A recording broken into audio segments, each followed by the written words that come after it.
wabarakatuh. Selamat datang di channel YouTube saya. Sebelumnya perkenalkan saya Dilan Farida. Saya adalah mahasiswi dari Institut Manajemen Wiyata Indonesia, Prodi Akuntansi. Di video pertama saya akan membahas tentang materi-materi apa saja nih yang kita pelajari pada semester 1 pada mata kuliah Bahasa Indonesia. Di sini saya akan menjelaskan beberapa poin dan materi-materi yang penting-pentingnya saja, yang lebih umum kita pelajari gitu. Nah, yang pertama saya akan menjelaskan tentang hakikat bahasa Indonesia. Apa itu hakikat bahasa Indonesia? Kita akan bahas sekarang. Dari materi hakikat bahasa Indonesia, saya akan memaparkan 5 poin pentingnya saja yang lebih umum kita pelajari. Nah, yang pertama ada tentang sejarah perkembangan bahasa Indonesia. Sejak tanggal 28 Oktober 1928 sampai kini diberi nama Bahasa Indonesia, termasuk informasi yang menyangkut pada awal perkembangannya, dikarenakan tidak semua abad pada rentan waktu tersebut memiliki data tertulis untuk dijadikan bahan yang mengetahui awal perkembangan bahasa Indonesia. Poin penting yang kedua ada tentang kedudukan bahasa Indonesia. Di mana sih sebenarnya kedudukan bahasa Indonesia itu? Nah, di sini bahasa Indonesia memiliki kedudukan tertinggi di antara semua bahasa yang digunakan di wilayah kekuasaan Republik Indonesia. Kedudukan bahasa Indonesia ini sebagai bahasa negara yang merujuk pada Undang-Undang Dasar 1945 Bab 15 Pasal 36. Poin penting yang ketiga ada fungsi bahasa Indonesia sebagai bahasa nasional. Apa saja sih fungsinya? Yang pertama, fungsi bahasa Indonesia sebagai bahasa nasional bisa menjadi lambang kebangsaan nasional. Yang kedua, bisa menjadi lambang identitas nasional. Dan yang ketiga, fungsi bahasa Indonesia sebagai bahasa nasional ini sebagai alat perhubungan antara budaya dan daerah. Poin penting yang keempat, kita akan menjelaskan tentang fungsi bahasa Indonesia sebagai bahasa negara. Nah, apa saja sih fungsi bahasa Indonesia sebagai bahasa negara? Di sini kita akan menyebutkan 3 fungsinya, yaitu yang pertama ada bahasa sebagai pengantar resmi di lembaga pendidikan. Yang kedua, bahasa sebagai keresmian dari kenegaraan. Yang ketiga, bahasa resmi dalam pengembangan kebudayaan dan pemanfaatan ilmu pengetahuan serta teknologi modern. Itu ya teman-teman untuk fungsi dari bahasa sebagai bahasa negara. Poin penting yang terakhir yaitu yang kelima ada variasi bahasa. Di sini kita akan menyebutkan beberapa macam di dalam variasi bahasa. Yang pertama ada variasi bahasa lisan dan tulisan. Yang kedua variasi bahasa resmi dan tidak resmi. Yang ketiga variasi bahasa dialektual. Yang keempat variasi bahasa kaum terpelajar. Yang kelima variasi bahasa bidang khusus. Yang keenam variasi bahasa baku dan tidak baku. Yang ketujuh variasi baku tulis dan baku lisan. Itu ya poin dari hakikat bahasa Indonesia.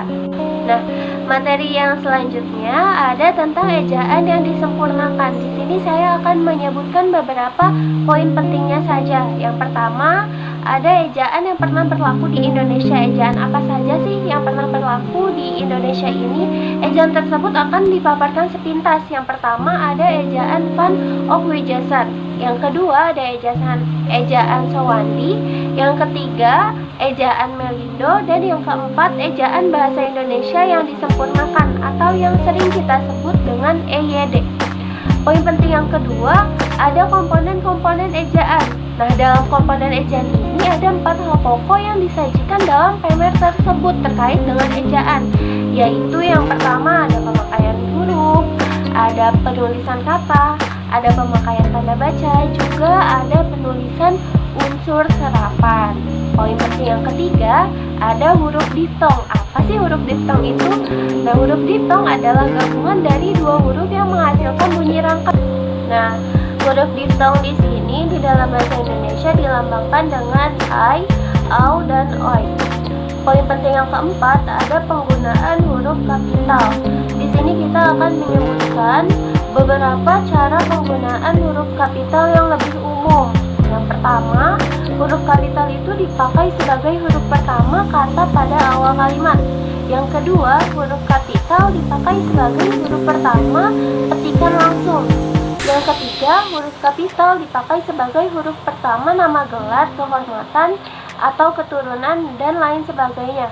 Yang keempat, huruf kapital itu dipakai untuk huruf pertama unsur-unsur nama orang.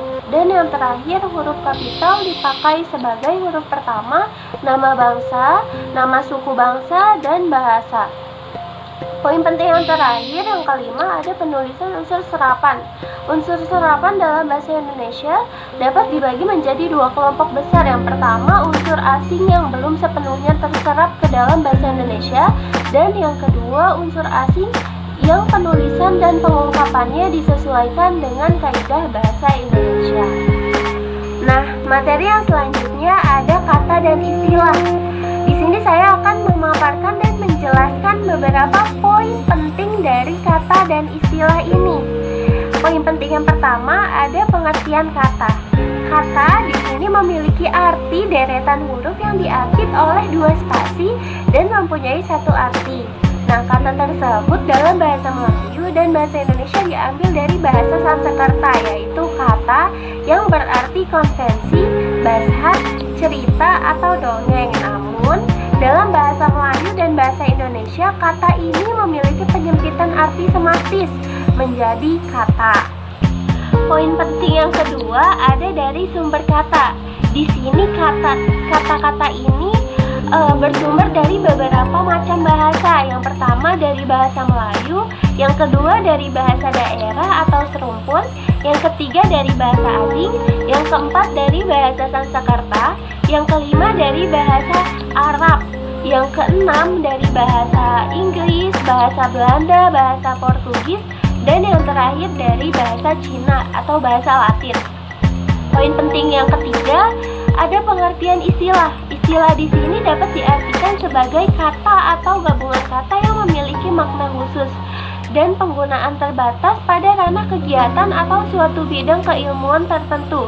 Di sini ada tiga sumber istilah, yaitu dari bahasa Indonesia atau bahasa Melayu, yang kedua dari bahasa daerah atau bahasa serumpun, dan yang terakhir dari bahasa asing.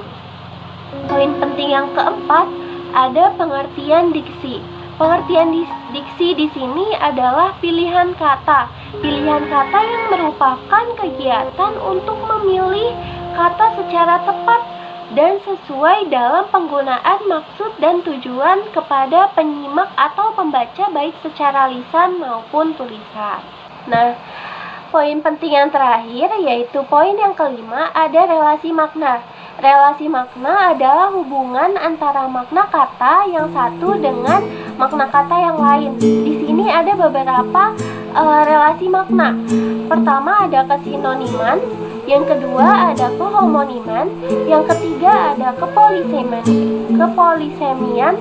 yang keempat ada kehiponian, dan yang kelima ada keantoniman. Nah, selanjutnya saya akan memaparkan materi terakhir dari materi kalimat. Di sini saya akan memaparkan 5 poin pentingnya juga dari beberapa materi kalimat ini. Yang pertama ada pengertian kalimat. Sugono 2020 menjelaskan bahwa sebuah pernyataan lisan atau tulisan dapat dikategorikan sebagai kalimat bila memiliki 2 persyaratan pokok, yaitu pertama unsur predikat, kedua permutasi atau perubahan unsur kalimat yang setiap kalimat sekurang-kurangnya memiliki predikat. Untuk poin yang selanjutnya ada poin yang kedua yaitu unsur-unsur kalimat. Di sini unsur-unsur kalimat terdiri dari beberapa macam. Yang pertama ada dari subjek, yang kedua objek, yang ketiga predikat, yang keempat pelengkap, yang kelima keterangan. Poin penting yang selanjutnya jenis-jenis kalimat. Nah, di sini saya akan menyebutkan 3 jenis-jenis kalimat. Yang pertama, kalimat lengkap dan tidak lengkap. Yang kedua, kalimat tunggal dan kalimat majemuk. Kalimat majemuk di sini ada 2, yaitu kalimat tunggal dan kalimat majemuk kompleks. Yang ketiga, kalimat inversi dan kalimat permutasi. Untuk poin yang selanjutnya yaitu poin keempat, ada kalimat majemuk. Kalimat majemuk ini ada dua, yaitu hubungan koordinasi atau majemuk setara dan hubungan subordinasi atau majemuk bertingkat. Jenis klausa dalam majemuk bertingkat yaitu pertama, klausa nominal atau pelengkap argumen. Yang kedua, klausa adverbal. Yang ketiga, klausa relatif. Dan yang keempat, klausa perbandingan. Untuk poin terakhir, ada kalimat efektif. Nah, syarat dari kalimat efektif ini, penulis harus menguasai persyaratan yang tercakup dalam kalimat efektif. Syarat-syarat kalimat efektif ada 4, yaitu pertama, kalimat efektif harus gramatikal. Yang kedua, kalimat efektif harus lugas. Yang ketiga, kalimat efektif harus memerhatikan aspek penekanan. Dan yang terakhir, kalimat efektif harus sejajar. Nah, beberapa tadi adalah pemaparan materi dari saya tentang apa saja yang sudah kita pelajari pada semester 1 mata kuliah Bahasa Indonesia ini. Sekian dari saya, terima kasih atas perhatiannya. Mohon maaf apabila banyak kekurangan atau banyak kata-kata yang tidak berkenan. Semoga bermanfaat. Wassalamualaikum warahmatullahi wabarakatuh. Sampai jumpa.